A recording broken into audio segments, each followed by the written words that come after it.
a world controlled by massive corporations, a steady aim and split-second decisions are needed for your megacon to complete its goals. Begin your missions at the Mercs Hub on beastsofwar.com. Become a general of mighty armies at the Kings of War Hub. Take command of elves, dwarves and orcs in this game of massed fantasy combat on beastsofwar.com.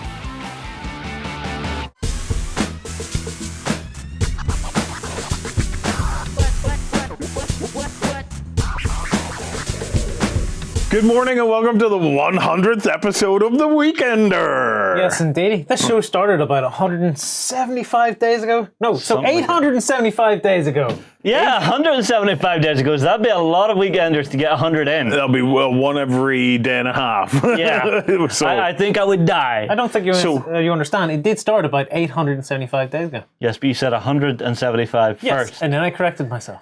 Okay. 875 days. Well, look, we'll be talking about that in a minute. I'm, of course, Warren. This is Lloyd and Justin, and we're here to talk about all things kind of, geeky and nerdy this morning. Yeah.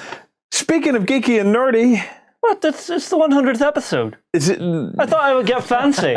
Yeah? Break out the steampunk. It's kind of cool. Yeah, it's still kind of needs cool. a lot of work. It still needs a lot of work. What are your plans for it? Well, currently, as you see in my hat, I have the goggles on. Yes.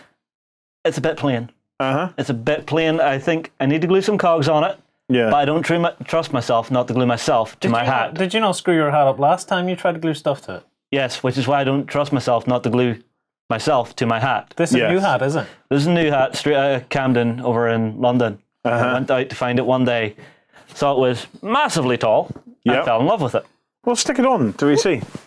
It is a big one, isn't it? Yeah. The bigger the better, really. Apparently so. And my latest addition has been the guns. Yes. So, this is the one that is almost finished. You're forever buying silly Nerf I'm weapons. sorry, that is cool.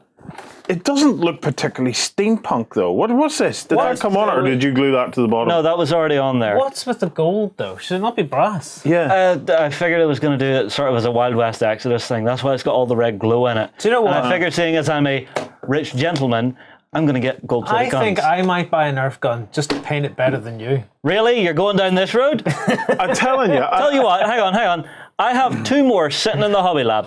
One like that, unpainted, and another one which is a big long rifle. Pick one and let's see what you can do. Gauntlet down. Gauntlet down. If he paints it, you have to carry it. Done. But it has to be better than mine, and I have to think it's better. That'll do. I'm not interested in painting your rifle, but I'll paint your other one of those. No, I'll paint the rifle. No, I will paint the rifle myself. I've got some beautiful butterfly and fairy stencils and stuff like that. No, I can make it extraordinary. But look, why didn't you do things like, wood and pearl handles and things like that? I haven't had a lot of time to work on it. Currently it's rough. The thing is still fully functional, not loaded. Oh, okay then. You think I'm going to trust you with a loaded gun? Even a Nerf gun? How about no? So you're weaponing up. How many weapons do you plan to carry? 3. So I've got 2 of these with holsters. Where did you get the big holsters? Those were straight off eBay. There's a guy just does full leather ones. But did he make them for Nerf guns? Yes, they're specifically made for Nerf guns. I'm actually also on to him. I want to make a boot for the rifle to sling across my back.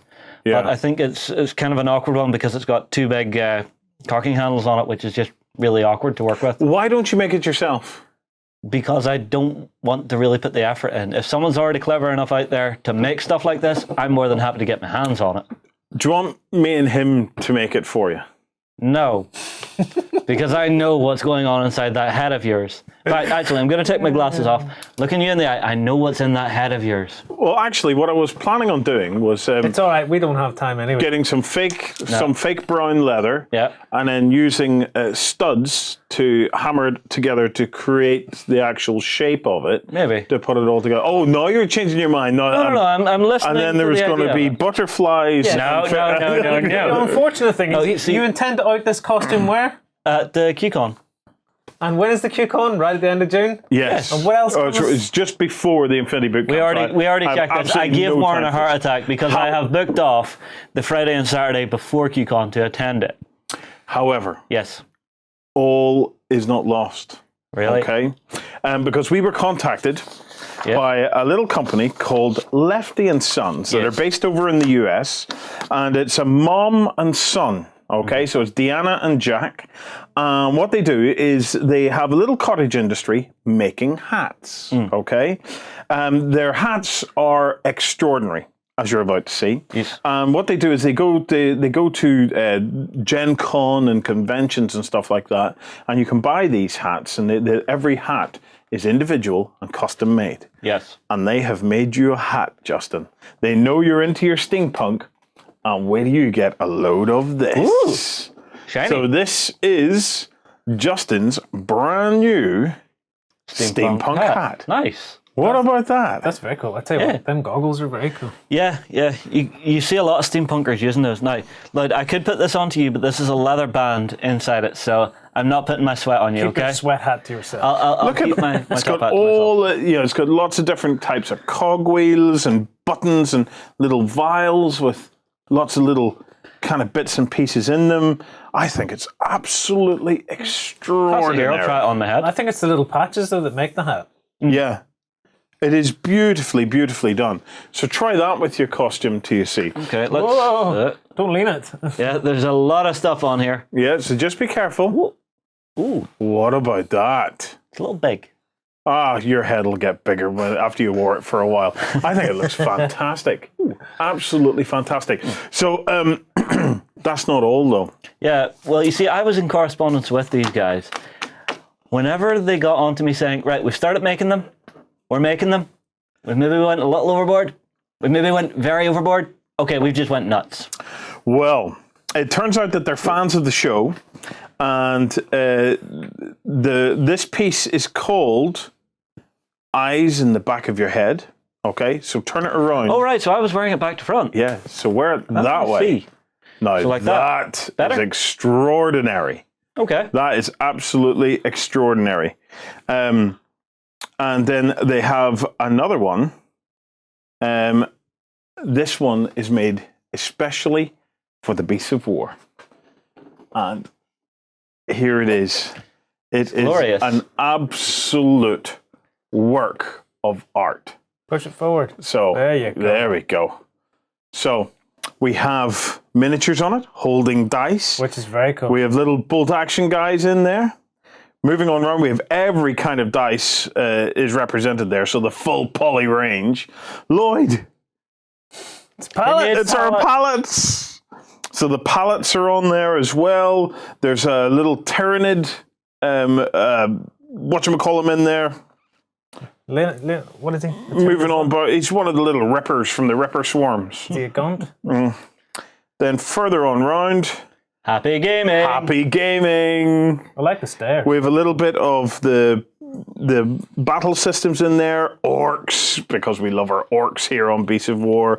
Look, a little bit of Irish going on. We have an arrow. It is just so cool. And all the paint's coming up. Well, on this side, we have the feather.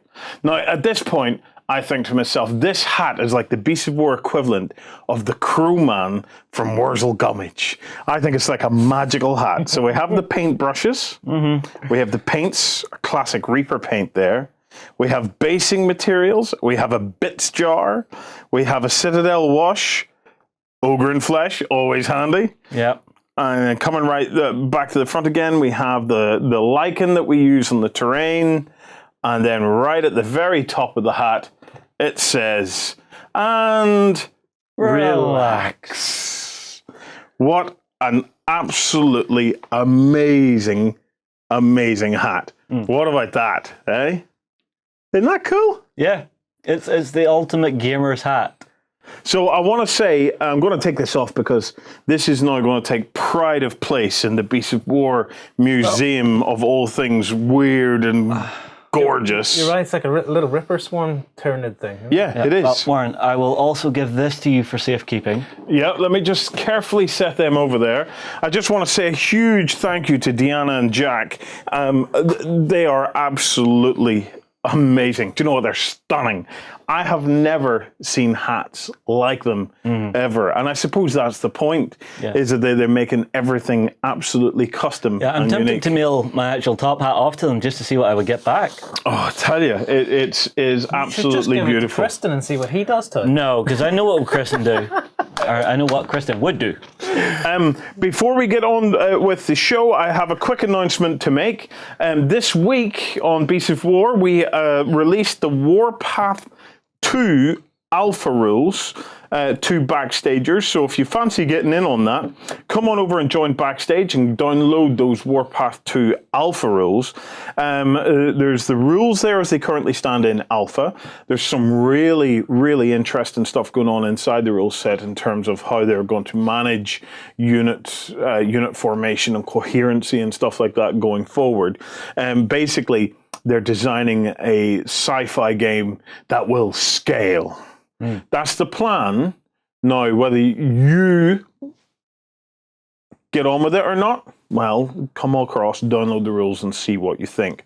The other thing they did was they previewed a brand new plastic flyer. Okay, yeah. So this is the first of the big push into all the vehicles and things like that. Yeah. The Enforcer. Have you got it? Yeah, it's called the Enforcer Interceptor. Ta-da! Oh, look at that. It's gorgeous. I was quite surprised by this. I thought they would have been doing more tanks and things like that. I didn't expect them to go straight for a big flyer. Yeah. I think it's fabulous. It fits in really, really well with the existing kind of visual Enforcer dynamic range, of the Enforcers. It fits in well with the battle zones terrain and stuff. You can see where its inspirations have come from. But, as a flying kit, that is actually really, really slick. Yeah. So I'm very, very much looking forward to seeing that. Most likely we'll start to see the likes of that come up towards the end of the year when Warpath really starts to gear up. I'm guessing you're just sitting there going, when can I get one? When can I get one? Oh, I'd be interested to see what it looks like from the back, because you can see what's that like a ramp. A ramp. Yeah. It looks really kind of slick from underneath, like it could just sweep in on top of you. Yeah. We see, I don't know, I think we've got two variants here. Oh, it's like there's like the compartment's VTOL. been dropped. No. There's a cargo compartment for troops, but this variant seems to be dropped out, or have dropped that out for a weapon platform. Oh, hang on. Yeah, that's this is what we're looking at. Yeah. So the first one has cargo, for troops. Yes. But that also means that this thing's going to be capable of carrying tanks. Yeah. And all sorts of stuff. Oh, that's sexy. So it might really change the dynamics of the game. Oh, that is very sexy.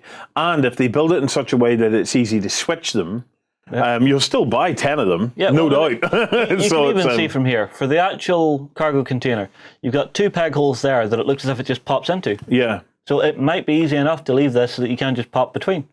Hence the need for the turbo fans and stuff to... Yeah. Well, that's for the VTOL, so as it can up and down. That means that it's not a flyer in the sense that it starts on one end of the board, it finishes on the other end of the board, and that's all you see of it. This thing here is going to be deploying, picking up, redeploying. Yeah. Now, if it can come in and drop one of the unit platforms or whatever we're going to call them, okay, and then take off, and as it's leaving, stop, pick up a tank, and then redeploy the tank to the other side of the board. Oh, how cool will that be for creating a new dynamic on the battlefield? I think that could be very, very tasty. Anyway, if you're interested in learning more about the Warpath 2 Alpha, come across, sign up to Backstage, download it, and in the next week or so, we're going to be having a live chat with some of the team members that are developing the Warpath Alpha rules, and we'll put your questions to them. We know there's a big old debate going on at the moment about how units are formed and how they move their way around the battlefield. So it's an interesting topic. There's a lot of back and forth on it. It'll be interesting to see what you think of it. It's definitely exciting to see them fully working on Warpath again, getting stuck in there, because I can't wait to see these rules coming out public for everybody to try. Absolutely, and if we start seeing kits of this quality, not only this quality from a design point of view, but also from the point of view that if they're already thinking about having it modular, that it can be used for different purposes on the battlefield, I think that bodes very, very well for the game. Okay, we're going to take a very quick break. After the break, I want to talk a little bit about the fact it's the 100th episode. So in the meantime, we're going to leave you to learn about a couple of hubs. It's time for 28mm World War II action. Will you recreate history or reshape it your way? On the Bolt Action Hub at beastsofwar.com. Enter into the dangerous dungeons of myth as a mighty hero and stand against the darkness. Visit the Myth Hub on beastsofwar.com and begin your story. So 100 episodes down. I know, that's a long time, isn't it? It's been a long road to get here. The Weekender aired for the first time on the 4th of January 2013. We had not long moved to Essex at that point. We had moved to Essex in the November, I believe it was. Yep, or no, November. it was October. Because I thought it was in November 2012 we moved. November, October time. Yeah. It was October or November. It was cold. It was very cold. It was very bad cold because it was a dry cold. And I remember us, myself, Lloyd, and Justin were sitting because we were very, very tight on resources at the time. Extremely very tight on resources. For example, we're sitting here with 4 cameras filming right now. Yeah. At the time that show aired, we had 1 camera. Yes. Because the other one had died. Yeah. And the one that we were filming on was going to die very shortly later. Yes. It didn't last very much longer. They just didn't survive the trip very well. But we were constrained for time. We were constrained for in so many different ways. But we wanted to do something that allowed us to, I don't know, connect with you guys as a community and to really spend some time, just analyzing, talking about, sharing our experiences of what was happening in the industry any given week. So I'd said, I remember it very clearly at the time, what we need to do is to create loose women for gamers. And I remember very clearly, I told you, Warren, you're a lunatic. This will never work. Well, and here we are 100 episodes later. So it was the Weekender, in terms of its format and my vision for what it was basically loose women. So it was loose women without the women. So this is a British TV program where women come on in the morning, they get guests on, they have a little natter with each other, basically. We don't tend to talk about love, relationships, sex, and things like that. What would we know about that? But when it comes to gaming, we can be very loose. We can be very loose. The first episode that went out had myself, you, Lloyd, and Stu from Wayland Games in it. Stu had just joined the whole Tabletop Nation thing at that point, and had come on to help us out. You even had your beard. And no, I had a smaller version. It was the first time I had grown the beard. Okay, you had micro beard. Yes, I had micro beard. This is the second time around I've grown this beard, and this time it has returned mightier and unfortunately grayer than before. It is a bit grayer. It is. We've all got a bit grayer because I noticed a lot of grey hair starting to come through now. Yeah, it's. I've noticed the hairline has just went bye-bye. Yeah, it's. Some things have changed, some things haven't changed. I'm trying to think back. When you've reached 100 episodes, it's like, what highlights do you pick? There's been so many highlights. From the guests that we've had on the show, right through to all the different products and games and stuff that we've been looking at. If I had to pick one. There was a beautiful moment on one of the early episodes where we had Alessio Cavatore on the show. And we were about to talk about his thing. And you were sitting there saying, and now we have something incredibly special and important to talk about. Cthulhu. Yes. I think it's quite... now that you've mentioned that episode, that actually ties in with the other bit that we want to talk about. Well, it's interesting because that episode actually was the first time where we did an XLBS. It was episode number 8. Yeah. Right. So we were 8 episodes in, and we wanted to give something extra. To the backstage community. So we thought to ourselves, well, what can we do with that? So we came up with the concept of the XLBS, the extra long backstage, which hilariously, the first time that show went out, Justin had titled it the BSXL. The backstage extra long. So well, hang on. I was overworked in Essex. So we had Alessio on. We wanted to do something to specifically for backstagers. So what happened is we filmed a show, and then we filmed another entirely new show on top of that show, and then put them out. So it's not this show with a little bit added on. This show goes out front stage, and then an entirely different show. Often or not, sometimes longer, sometimes around the same. Realistically, we've made nearly 200 shows. We must have made close to 200 shows. It would be 192, because you're saying we were 8 episodes in when we did the first one, so it'll be around that. Now, I want to talk a bit about what goes on behind the scenes on a run-up to a Weekender. As you know, a Weekender goes out weekly, except whenever we have a big event on or something like that. Work for the Weekender actually starts pretty much on the Friday. Weekenders are filmed sometimes maybe as early as a Thursday, oftentimes filmed on a Friday, never really filmed later than a Friday. You might have an XLBS or something if it got really bad that might be filmed on a Saturday, but typically they're filmed by the Friday, ready to go out early on the Saturday morning. It has its bonuses. We work all week. What we have is we have a system where we're plugging in different kind of stories and segments. So we pull them from what we're doing, from what we see happening on the website, what we see happening within the community, all sorts of stuff. So they're plugged in during all of the week.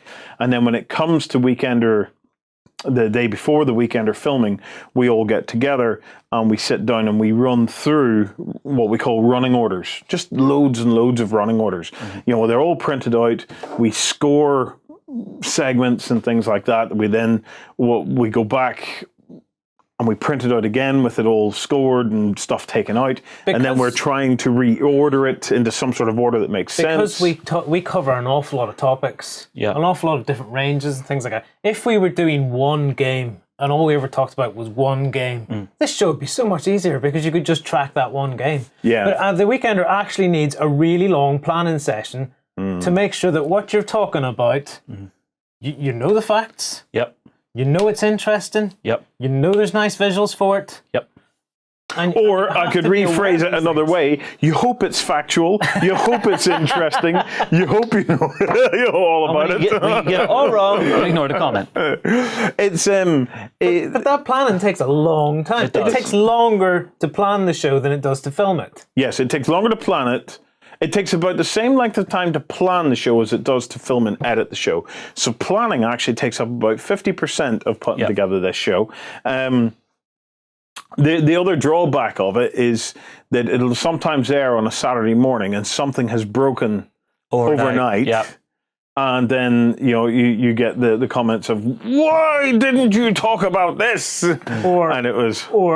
Oh, there's new facts on this. Why didn't you mention this? And you're like, well, it's either dump the episode or show you the episode. It's an interesting one. The Weekender itself spawned out of an experiment. Way back in 2012, we were doing live shows. And it wasn't live shows as in the Hangout. The Hangout is a fairly easy thing for us to roll out compared to what we used to call Turn 8. Turn 8 was fantastic. Turn 8 is still probably the highlight of Beasts of War for me, and that Turn 8 was a big Thursday night live show where we had the community on Twitter tweeting away. Chill out and connect session. And it was very much like this, only it was live. So as we were talking to you, you were tweeting back. We were responding to the tweets. Lloyd was editing and producing hosting. the show and hosting as well, all at the same time. So you used to see him sitting at the table with the headphones on, working away and talking away. Yeah, it was a and very then, dynamic show in that sense. because we sent it out and it had a little bit of a time lag. Yes. Sometimes I remember seeing Lloyd hearing it through the headphones, say maybe 5 seconds later, lifting his head up, replying to something that he thought had just been said, and missing the beat of the show. It was a 15-second time Was it a lag, so 15-second it was even more weird than what you've just mentioned. Yeah. So, Yes. Which was always funny. We've just said that, Lloyd. What? I just heard that. well, Turn 8 was a show that way back then, whenever we had moved to Essex, it was a show that we wanted to bring back, but we didn't have the infrastructure or the resources to be able to do it. It was one we didn't have the broadband connections to do it. We didn't have the cameras to do it. We didn't have the allocated time to be able to do it. So the Weekender is very much the child of Turn 8. Now, I would love to see something like Turn 8 return at some point in the future, but It's so much the child that I wanted to call the show Turn 8 yeah, rather than the Weekender, and having Turn 8 and sometimes Turn 8 Live. Turn 8 Live. Yeah. And we've often threatened about renaming the show Turn 8, and then if every now and again when we do a live version to have Turn 8 Live. But the Weekender has just kind of stuck.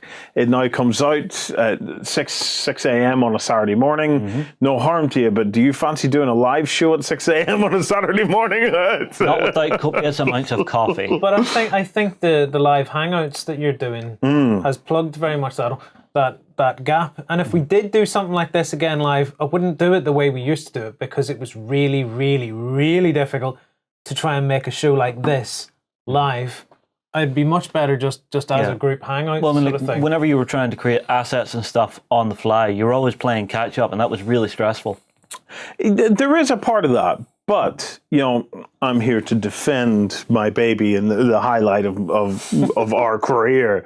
The other aspect of this is we have so much more experience now of the production process.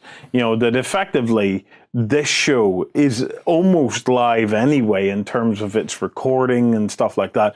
We are prepped before we start. It all comes out. It goes live. There's very little in terms of high-end post-production and stuff. Mostly of it's working with assets and stuff that we've already shown. So there is the possibility of it.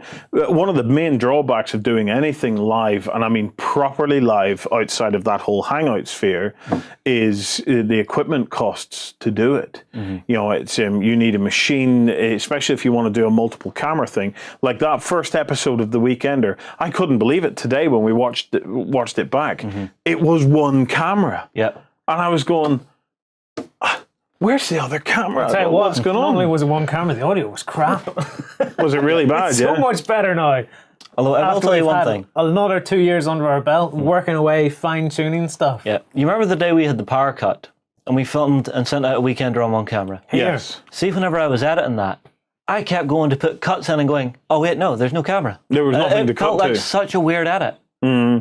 Well, now we run like 4 cameras, Yep. At least on a Weekender. If you wanted to try and do a Turn 8, you'd want to try and do a Turn 8 that had 3 or 4 cameras. Yep. These days, to do that, it's quite a lot of money for the actual equipment to be able to do that live mix on the go. Anyway, we're 100 episodes in, and to be honest, as hard work as it's been, as enjoyable as it's been, as funny as it's been. Just before you wrap up, I mean, who's been your favourite guests? Can you remember some of the guests that we've had on? Because we've had quite a few people come down onto the show. For me, it has to be Alessio, because he's always a good laugh on camera, and he's always very bubbly whenever he's sitting next to you, Warren. Because I remember seeing the first episode you ever filmed with him. It was for Shuro. Yes. And that was back in the Cool Range studio. And I remember seeing him then, and seeing him then to now. Suddenly you two just really gel on camera after those years of working together.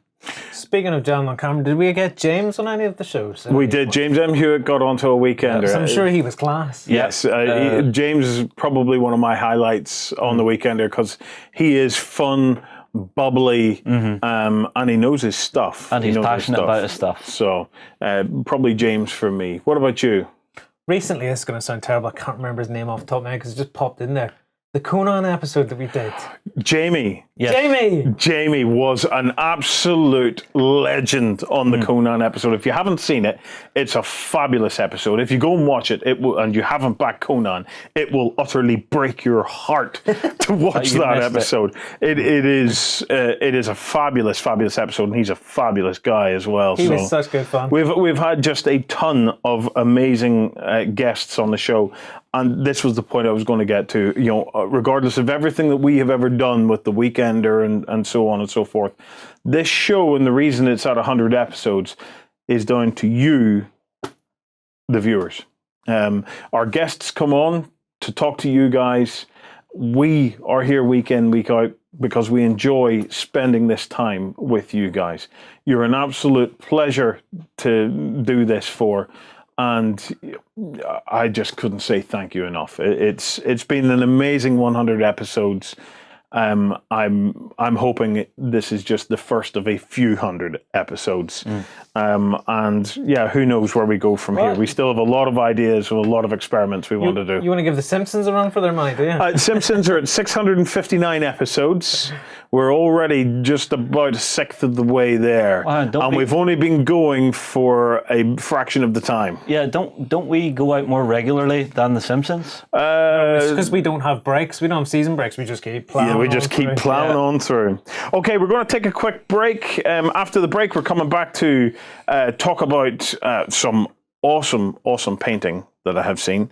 And we've got some very cool stuff to talk about. We'll be right back after this. Progress comes to a world of magic as science and the arcane combine to make marvels. Meet steampunk inventors and orc mystics at the Volsung Hub on beastsofwar.com. Humanity has been driven from Earth, but now it's time to take it back. Join the Reconquest and fight the Scourge on the Drop Zone Commander Hub at beastsofwar.com. Hi and welcome back. Okay, before I move on to the next segment, we have John in the studio. Welcome, John. 100th episode. Woohoo! I haven't been here for many of them.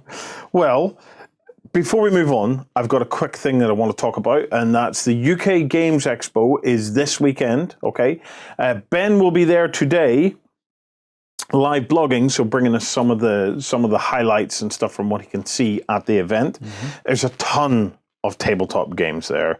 We're hoping that the live blogging will kick off around 11 o'clock, so still a few hours yet before it goes out.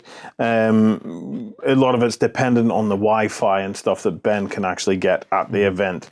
There are some special guests at the event. Eric Lang, who's the designer of the XCOM board game and Marvel Dice Masters, is going to be there.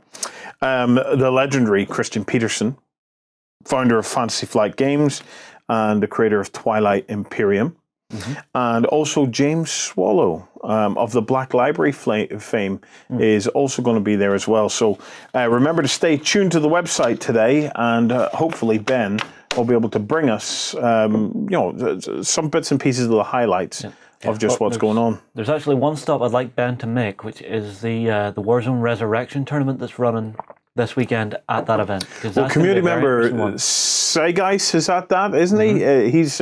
He's been writing an article series on the run-up to that. Yep. So one to watch for. Yeah, so it'll be interesting to see how that goes. Yep. Right.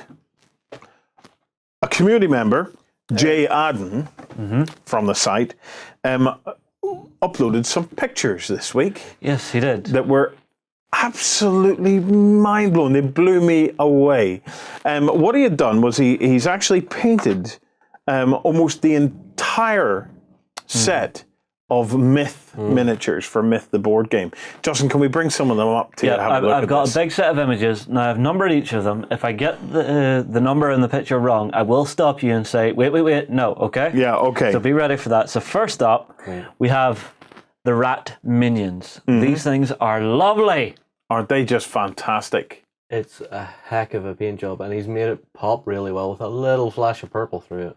It is really, really nice. Now, there's a whole new wave of the Myth stuff now reaching retail. So a lot of it's out to the backers now. Yeah. There's a new wave of it actually now about to reach retail.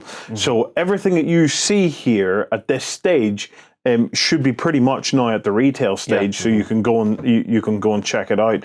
But we've got the tailless minions. Yeah, so that's all our little dudes. The Wrath Captain. He's the one with the crossbows. Yeah. I don't know what the big rat ogre guy is. I couldn't find him online. Well, he's the Rat King boss. No. The Rat King boss is the multiple rat guy with the little crown. The guy with the goblin on top, I don't know what he is. So he's a mini boss, I believe. Cool is what he is. This rat, with all the different rats and stuff coming that's up. the Rat King.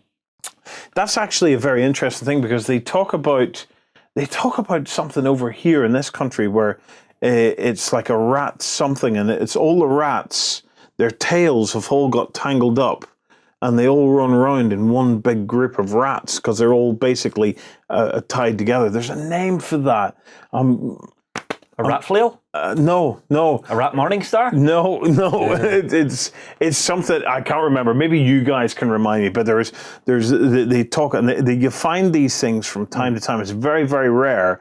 But you could have maybe 30 rats, and their tails have all become entangled, and they're now one living biomass that just runs around eating its way through anything. Creepy. It's very, very creepy. Right. Okay, what do we have next? Hopefully Shamblers next, Yeah, is it? next up it's the skeleton guys. So you're right, the Shamblers are the minions, so that's all these little gribbly guys at the bottom. And then you have the Solus. That's our wizard guys. Yeah, they are. They're very, very cool. And then aren't you they? have their big, nasty boss. Their boss is really cool. Yeah, he's ridiculously nice. And the paint job, again, like you said, John, he's got primary colours rocking out through here. So that splash of red is just making them jump out of the screen at you. Yeah. Even the bone effect is really good. What really strikes me is the green. Yeah. The green is really, really good. The red doesn't pop as much because I think he's tried to focus on doing the splashes of green through it. Oh, that's fair enough. Okay, what have we got next? Well, speaking of green, we have The Grubbers. This is my favourite. You know, strangely, this is my favourite as well. Yeah. Because of how rich it all looks. It's that rich green flesh on these guys. Just absolutely pop. Please, J. Adan, do a tutorial on how you achieved that beautiful, beautiful green on the flesh. You've made such a nice job on that particular set. Yeah. I just want to gather up every piece of myth that we have and send it to you. Well, you see, I love how Orknar turned out, the big boss for this faction, because he's very much, I'm the biggest, I'm the meanest. Yeah. And I have 2 gigantic axes for anyone that says otherwise. He's absolutely brought these miniatures to life, because these are board game miniatures. Oh, yeah. They're somewhere between a board game miniature and the high end miniatures. But these are not the highest end miniatures you're likely to see. I don't know. But for a board game, they're excellent. I'm looking at some of the new stuff, and it is very, very close to the high end gaming stuff that you'll see out there. Well, maybe we'll see in a minute or two. What else have we got to look at, Justin? Well, next up we have a few of the character bosses. So we've got the sort of a Drake who we actually have in the studio. Yeah. So I think I'm going to pass him to you first to quickly empty out. So you see this big blue dragon? Yep. That's who you've got in your hand. So if you want to read his name off there. Okay, so this is Urlok. So Verloc, I think. Verloc the Young. He's an expansion boss. Yeah. So let's get a look at this. And he's a lovely little fire dragon. And you see what I mean? You say gaming piece, I say that's fantastic. For any other gaming piece, you're looking, what the hell? It's beautiful. Joe, I think you're actually right there, because that is a really nice little sculpt. That is not bad at all, is it? Yep. This is what I love about Myth itself, as well as it being a fabulous game, and certainly now since the 2.0 rules have come out, it is top notch, this game. The actual miniatures and the monsters give it such a feeling of richness. It's take a look at that. It's here we have the card deck for it. So Verloc the Young. So it's what's it got? It's priority is it's going to go after most targets. It'll then go after the best equipped, or it'll go after he who has the most vitality. Yeah. In the darkness, its activation is normal spawn, heavy spawn. Yeah, it's all in there. So, like, just look at the options that you get, even just within that one box. That's how many different kinds of game scenario and stuff you're looking at. Well, there he is, painted. He looks great. I think it looks great. Yeah. You've got one of the mini bosses for the skeletons on the left-hand side of the picture. I couldn't find his name up nor down, and I apologise for that because I've been hunting for it. But again, very nice, very dark, very creepy. Who's the dog? I believe that's Connor. I believe it's called Connor. Yeah. You then have the big Minotaur guy. Oh, have we got him? I have him here. I specifically pulled him out because he's very cool. I love Minotaurs. So this is Etrus, the last.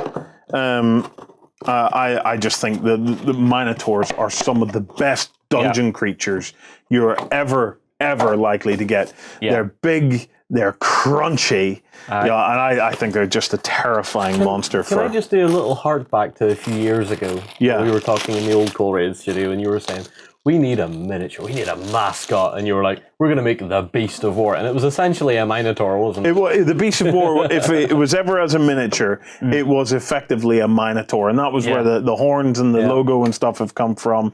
So here we have... Look at him. Etrus. He's glorious, with a big, dirty hammer. It is a very big, dirty hammer. Yeah. You wouldn't like to get a smack from that. No. Again, Jay's done a really good job painting that one. Yeah, well, I mean, like, you've got all the leather work that shows up on him. You've got the van braces, you know, even the little skulls that are hanging around under his armpits there. Yep. It is very, very good. Beautifully worked. Beautifully worked.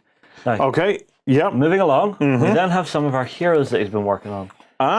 So here we have the couple that I know. We have the Brigand on the far right, the Soldier in the middle, and the Torchbearer just to the left of the Soldier. Yes. And again, they just look really, really nice. Yeah. I really like the Torchbearer. I haven't played with the Torchbearer, so... and who's this one between the Brigand and the... him, I actually didn't find the name for, unfortunately. Yeah. I apologise for that. He's a terrifying looking guy as well, isn't he? Yeah, then you've got this big tree creature on the left-hand side who just looks really mean.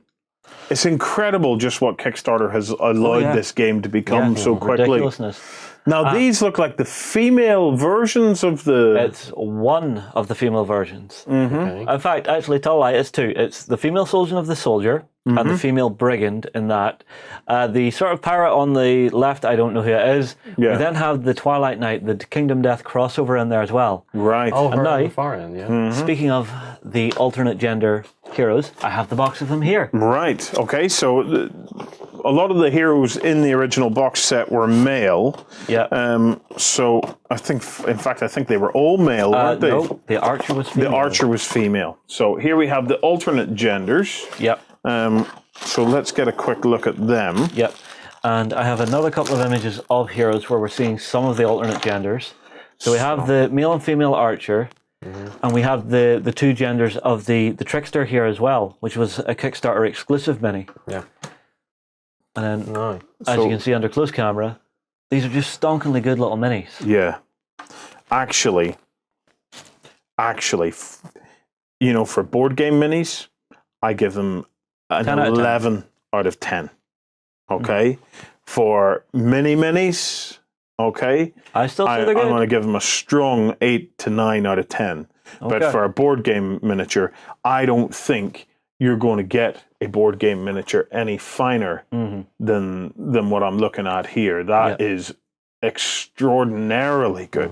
The whole production process now for this material is just going nuts. Yeah, like, I mean, they are really, really getting on top of this. Yeah. Not just MegaCon, but this is the same material or a similar material that the guys at Monolith are going to be using for Conan. Yep. It's a similar material to what Mantic have used for Dungeon Saga. You know, just look at what that is capable of. Yeah, so that's your male Archer in your hands.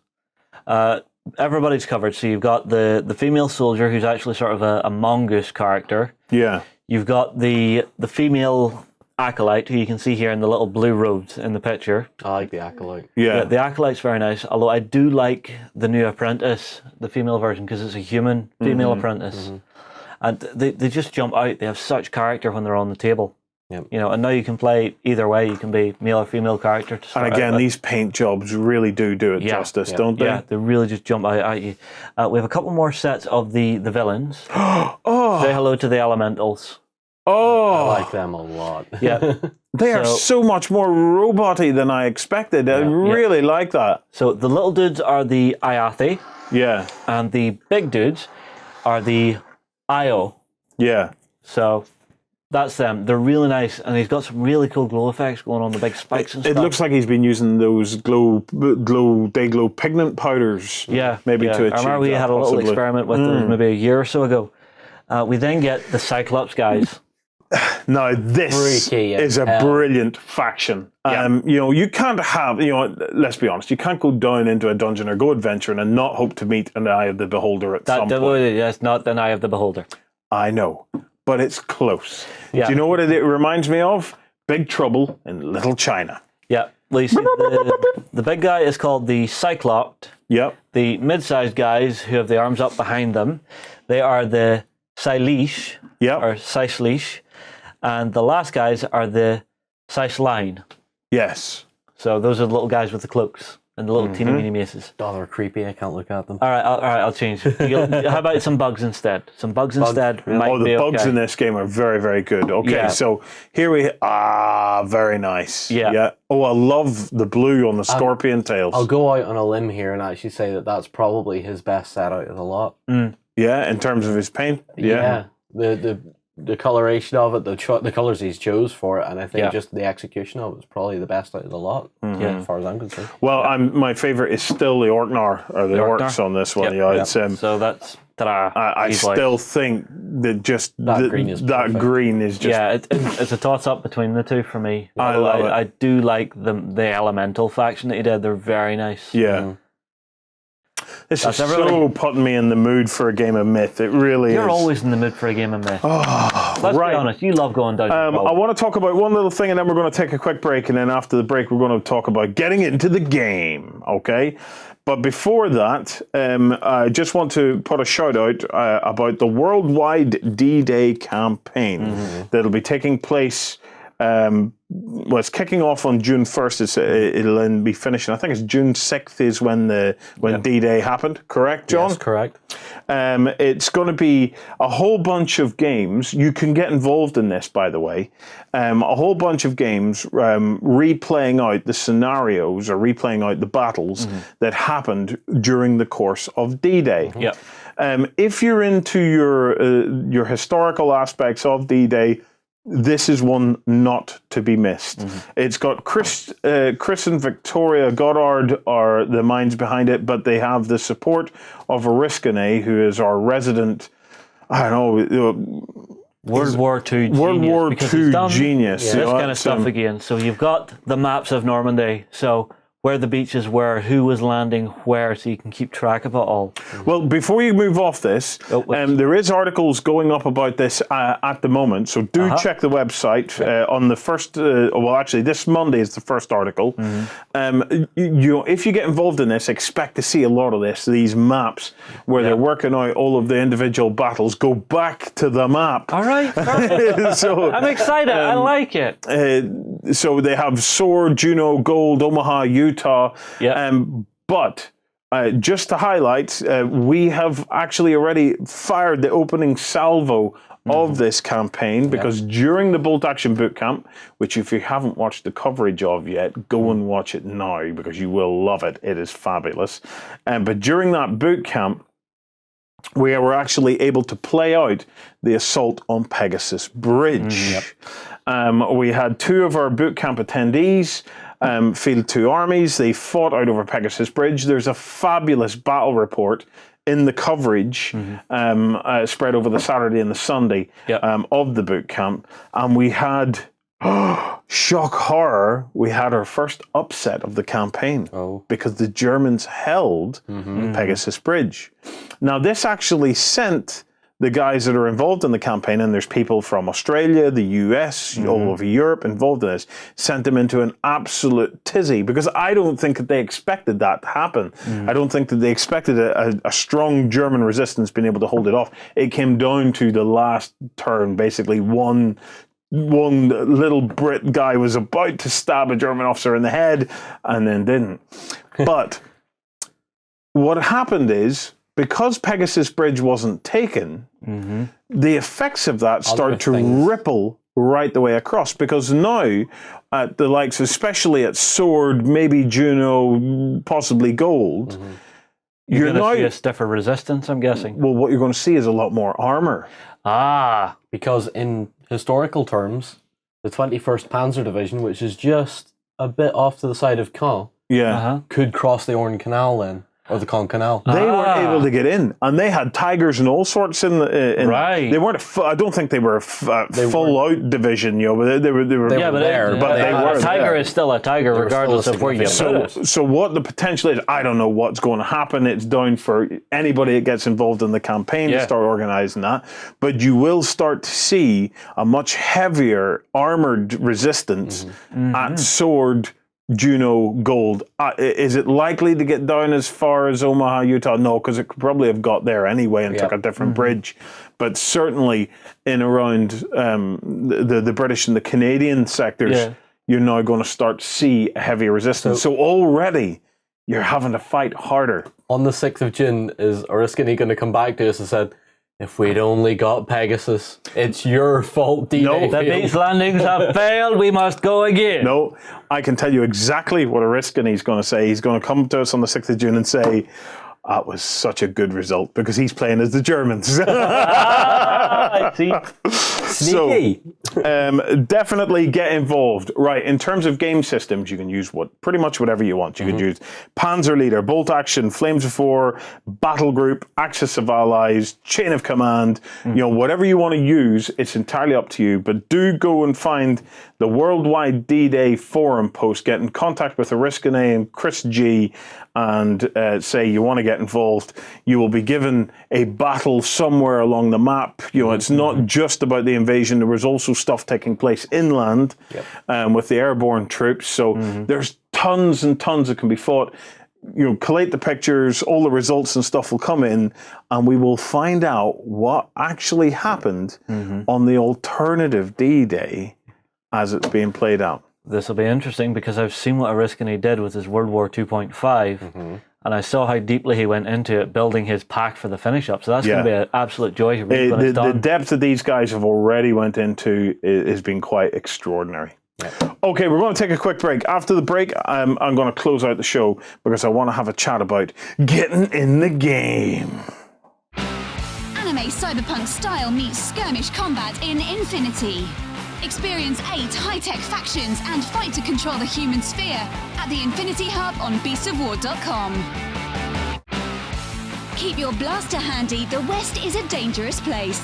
Fight to survive as men turn to monsters and the dead rise on the Wild West Exodus Hub at beastsofwar.com. Hi guys and welcome back. I'm always kind of considering the innovations within our industry. And I especially like to think of our industry in terms of its comparison to the video game industry. For me, when I watch our industry develop and flourish, it's very clear the parallels between tabletop gaming and the video gaming industry. And we're seeing it more and more. 5 years ago, was like being back in the early 1980s, 1990s in video gaming, where we sat in our bedrooms playing our Amigas at the time. At school, we were the geeks, we were the nerds. Yeah. But through the revolution throughout the 2000s, with the consoles, gaming becoming so accessible, you weren't swapping discs and all of this here. You weren't putting in a cassette tape. First-person shooters became the dominant form to take over from platformers, which is where my fondest memories are from platform games. But the accessibility turned the industry on its head. Then we started to see customization enter into the industry, and the ability for you to create your own custom characters and stuff like that. And now we're even seeing on the likes of the Xbox One, the ability to scan your face using the Kinect, and it's your face. Like, I remember playing Rainbow Six Vegas with my face on the guys. That would be incredibly creepy on online multiplayer. Just seeing you running at someone and going, ah. Well, I used to. You did it, didn't you? Yeah, not only that, but I also kind of stood on my head to get my face taken, so it was like an upside down face. I did all sorts of weird and wonderful stuff. And I was like, ah. But anyway, we are now on the cusp of seeing this kind of thing within miniatures games. Okay?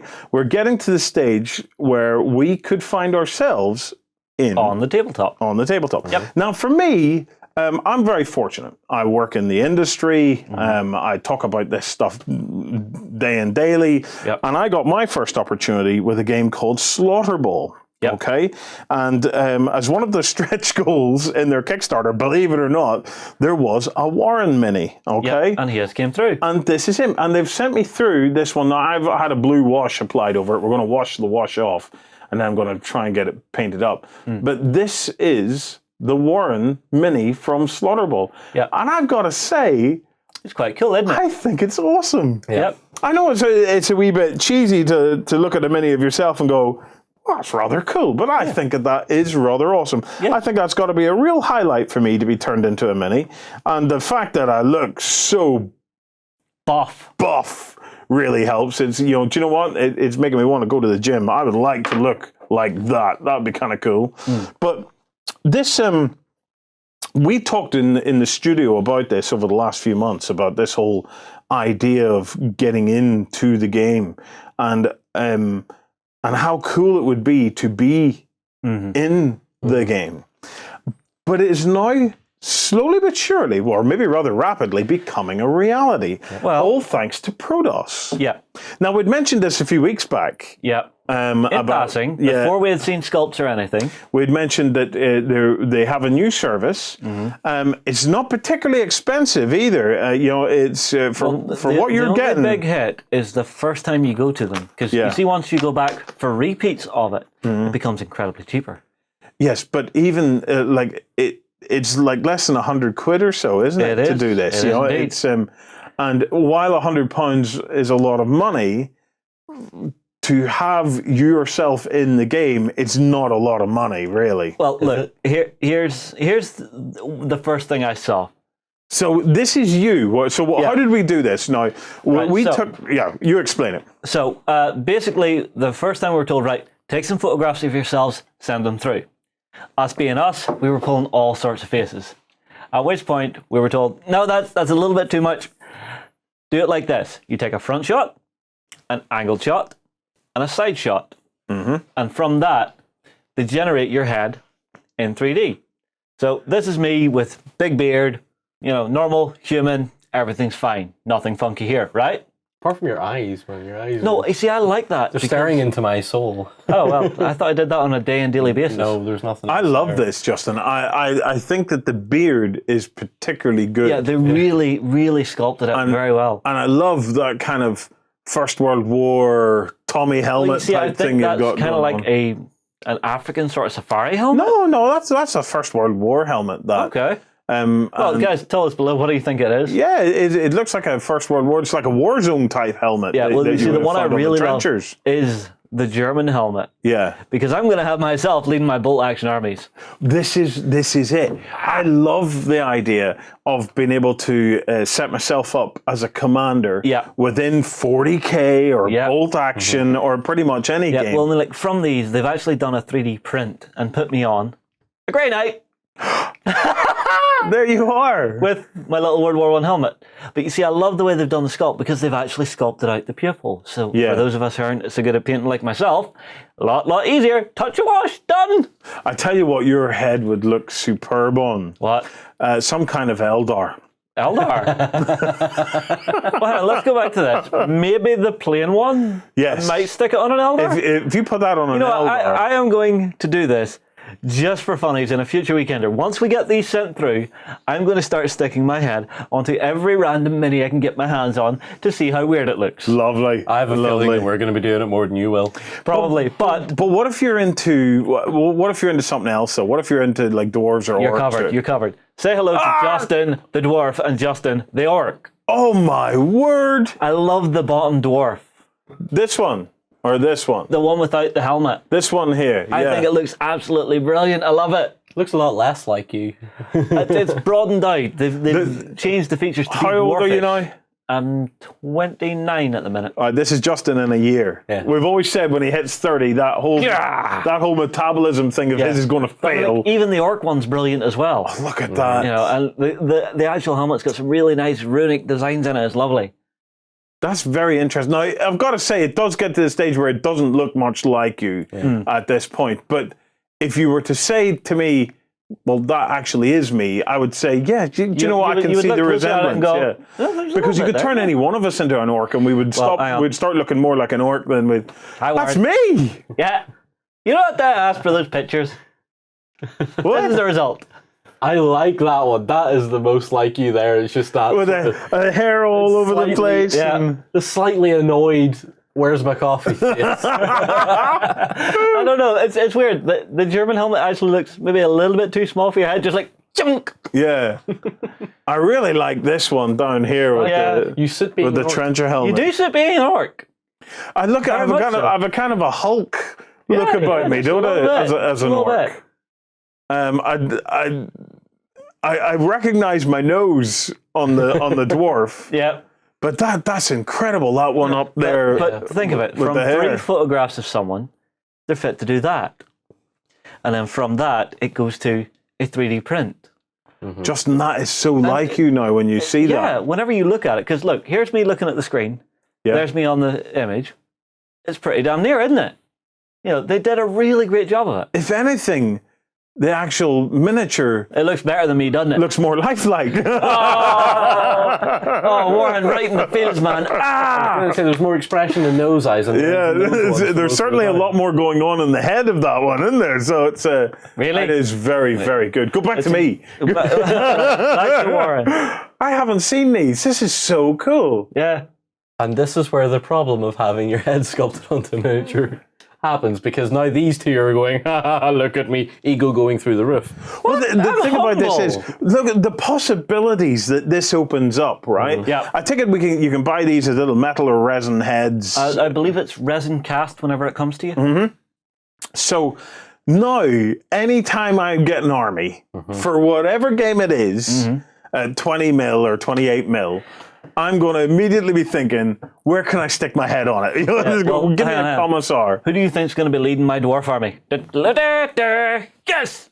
That is so cool. Yeah. Now, go back to me. Okay, now I see the ego. Tell me. No, it's me. Tell me that head over there wouldn't look fabulous on the commissar of my bolt action Soviets. That's a very commissary face, that. Isn't it? Yes. You know, I look Soviet. You know, I've been watching the documentaries, and that looks like the old photographs. I just need lots of medals and stuff. I'm sure we can make those. Can I put one of those onto an Eldar as well? Just No. It wouldn't fit. You know, it's. I want to see the orc head on an orc body. Yeah. I want to actually see how it looks whenever it's on something like a Big Mac. I must see if they can stick a pirate hat on it, and I'll swap out the head on the red Orktober. Commander Warren. But I'm assuming that they can do pretty much anything. You can ask just them. Request it. I mean, like, I was actually speaking to the artist a few days ago. He actually called me all the way from Poland because he said it was going to be a little bit late on your one. You know, but he was saying some of the people have came in with some very funny requests, you know, for facial expressions and stuff. So there is a lot they can do with these. Yeah. You know. I think it's a fabulous service. Yeah. You know, it's it'll be interesting to see where it goes. Now, it's a very manual service at the moment. Oh, yes. Hence, you know, I was going to say hence the cost, but really the cost is... Well worth it. it would take him longer than 4 hours to do that. Oh, hell yes. And if you go to any tradesperson these days, you're paying £20 to £25 an hour. Oh, yeah. So it's, I think value for money wise, that is unbelievable. Yeah. And how cool will you feel whenever you've killed your mate, who is his mate, on the table? If I was facing against you on the table and I managed to kill you, I got ya. I think it's unreal. Cool. I'd be cringing. So, guys, how many of you are going to get in the game? Based on this, I can definitely see this becoming something that a lot of us are going to have some fun with. Okay, we're going to call it. That's the end of the show. Before we do, I have one final thank you. I'd like to thank Deanna and Jack. Once again from Lefties and Sons for the hats, but also there was another little package that came along with it. Say when? I brought a little picture up for you guys just to say thanks. This is my little girl with the red demon eyes, and yes, she's possessed. She's going to kill you. But there she is with. They sent her over a little Scooby-Doo proper tin lunchbox with her name on it, with her wee name on it, and that's she lovely. Is over the moon with this. Every morning she tots into school carrying this wee lunchbox, because up until that point she had a wee lunch in her bag and the other kiddies had lunchboxes and Savannah didn't actually have a lunchbox. And now she is ecstatic. She has the best lunchbox in the school apparently and she walks in every morning tutting along with the wee lunchbox in her hand, and there was this wee table where everybody stacks their lunchboxes, and she so carefully puts her wee lunchbox there. And she just adores it. And the teachers beautiful. And everybody have been talking about this amazing lunchbox. It's beautiful that you can have a moment like that for your little lad. I can't thank you enough because it's special. And every morning, whenever we're sending her out with her wee lunchbox, we have a big smile on our face. It is brilliant. Yeah. So from one winner to some other winners. Yeah. Let me talk about who's won. So for the battle zones. Do we have any pictures of the battle zone stuff? Yes, possibly from the last episode. Okay, so what we did was not last week, the week before, the last weekender, we couldn't pick a winner between the amazing 8x4 table, which looks like this. Oh, so cool. Do you know what? I think we're going to get you over to work with us on something. And we had the stupendous oil rig. You love the oil rig, didn't you? It's so I fell cool. in love with it. Oh, right. We couldn't pick a winner, so we put it out to you guys. We put it to the public vote, and yeah, you all know, comfy sofas, 8x4 battle zone table. Winner took the challenge or took the win. Congratulations. Congratulations. You are going to win all of that back again. So he's going to build that again. You're going to win all of that and then come over here and build something like that with us. Cool. That'll be kind of cool. Anyway, yeah, you're getting that all back. Okay, the Mars Attacks Beasts of War Mega Bundle. Yes. Fabulous. We have had so much fun with Mars Attacks over the weekend by playing the game Bolt Action. We had a blast. If you haven't seen it, go and check out the live blog that we did on Bolt Action. It took place right after the boot camp finished. Yeah. There's an entire live battle report there all about Bolt Action, and you can download the little rules that we've come up with. Yeah. It's got everything that you could possibly want in there. It's got abductions, it's got anal probing, it's got everything. Yeah. He loves it. Okay. Hang on. Between myself and Kristen, we built the rules, but we'll talk about that on Sunday. Yeah, that's a good topic for tomorrow. Cool. Okay, the winner of the Mars Attacks Mega Bundle is Dizzy. Once again, that's a throwback back to the Amiga Dizzy Egg. I don't know if you guys even remember it. I was only knee-high. D-Day Firefight. Yep, we had 3 winners. We have the 3 winners. Right, so this is the winners from the live blog who are each going to walk away with the D-Day Firefight Bolt Action 2-player starter set. Yes. Winner 1, we have Attila 13. Winner 2, we have Saltire Knight. And winner 3, we have Wise Old Bird. And there we have it. That's the 100th episode. Yeah. So, guys, once again, just a huge thank you to each and every one of you for coming in and joining us every week as we natter about all things gaming. It's been fantastic putting this together for you guys, and here's to at least another 100 episodes. So remember to come across, join backstage, and join us tomorrow for a whole other episode that he's going to start putting the running order together for. And yeah, we will see you there. But if we don't see you in backstage, happy gaming. Flames of War brings you the battles of World War II in epic 15mm scale. Go to the hub on beastsofwar.com to find news, tactics, and tutorials about the game. Criminal gangs control the streets and lunatics make twisted schemes as night falls on Gotham. Join the Batman at the Batman Miniatures Hub on beastsofwar.com.